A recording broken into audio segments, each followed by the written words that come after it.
greatest gays and lesbians, alleged and otherwise. I'm your host, Thomas Connolly. I happen to be a gay actor, and I live in the gayest city of them all, West Hollywood, California. Now, on today's episode, we're going to explore homosexuality and the movies. Now, if I was to describe a movie where two effeminate men were in full drag, makeup, flirting, dancing around, what year do you think that was made? Now, if I was to describe a film where the lead female character used her feminine sexual wiles to get ahead in life with either men or women, what year do you think that was made? Both those films were made in the 1930s before Hollywood implemented the strict Hays Code. Before the Hays Code was implemented in 1934, there was a very liberal, open, freewheeling approach to movie making. For example, in the film Red-Headed Woman, starring Jean Harlow, and the film Baby Doll, starring Barbara Stanwyck, featured lascivious, sexually charged women who would basically prostitute themselves out to get ahead in life. Barbara Stanwyck basically sleeps her way up the corporate ladder to get an upper echelon job in the film Baby Doll. Jean Harlow sexually manipulates men and women in Red-Headed Woman to get what she wants. Gay men in the early 1930s in films like Footlight Parade, Cavalcade, and Sailor's Luck were portrayed as exaggerated, effeminate sissies.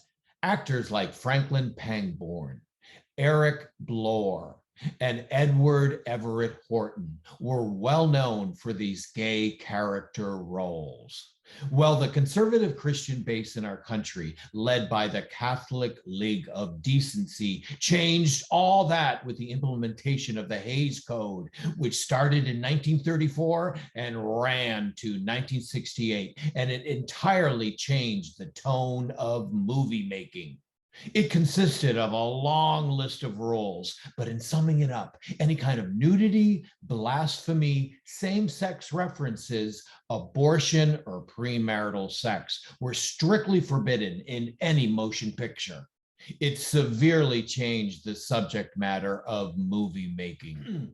Gone were the fun, salacious, sexually provocative characters like in Red-Headed Woman and Baby Doll.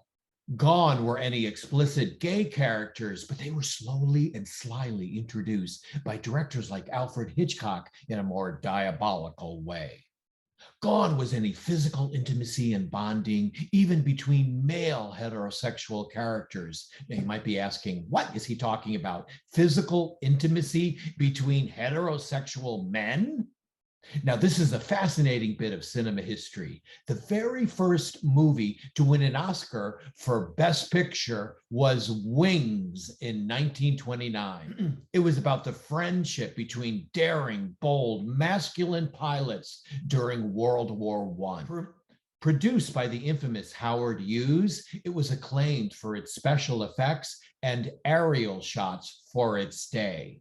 However, most interesting was the depiction of male friendship in the film. The male lead characters expressed their friendship in a deeply physical, affectionate way. The men expressed their deep devotion as friends quite physically. They hug, they embrace, they even kiss each other. And they are not gay characters, but they openly express their love verbally and physically as friends in that movie. Yes, this is how male heterosexual friendship was depicted in 1929, and the Hays Code wiped that all out. Men now became rough and tumble, stoic, and uniformly unaffectionate towards each other. Post-Hays Code, at most, you would see a handshake between men.